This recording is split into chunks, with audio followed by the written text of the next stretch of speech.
internetku waa wax ay dadku dhammaan isticmaalaan in kula xiriiraan. waa wax dadka oo dhan isticmaalaan.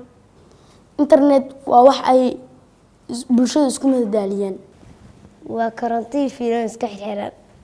internet waa aalad adduunka caalamka meel walba oo yaal guri kasta tagto waa aalad ku xiran mana leeyahay karo. internet waa wax dadka dhan isticmaalaan si ay isu xiriiriyaan.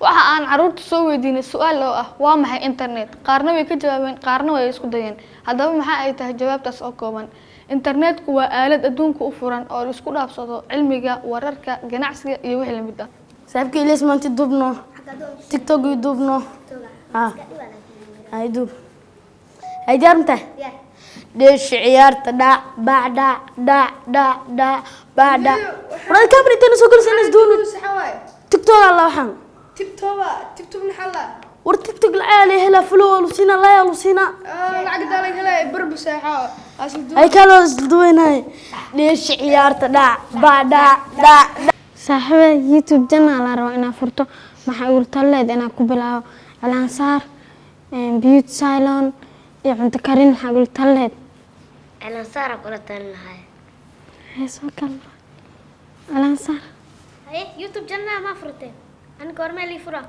أنا كوفربنا. يوتيوب channel متى. ورا بنقول على إنه سدحوا يندلنا هذه بسي يزيد ورا بيجي يدلنا إنه. سوقنا ورا يزيد قالوا كقولي بسي.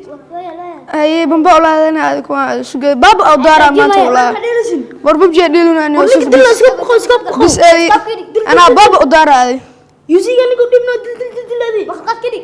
waa ku dhigay bas aan la taageeray ay waday oo ku qabtay bamba ma soo gushuula wakay midadii haddaba waxaa jira habab badbaado leh oo u isticmaali karaan caruurta internetka oo ogolaanin caruurta habeenkii oo dhan inay isticmaalaan qadka kuna dadaal inaad ka damiso waqtiga hurdada la noqo saaxiib caruurtaada oo ciwaankoodu ha ku keedsanaado lana soco dadka ay la sheekeysanayaan iyo mawaadiicda ay ka wada hadlayaan u sheeg caruurtaada inaysan la kulmin qof ay ka barteen internetka kula tali caruurtaada inaysan rumaysanin waxyaalaha ay ka arkaan ama ay ka daawadaan internetka faa'iidooyinka internetka uu leeyahay waxaa ka mid ah anagoo gurigeena joogna ayaa hab online ah waxaa uga baran karnaa maadooyinka sida xisaabta chemistry-ga biology-ga iyo carabiga mahadsanidin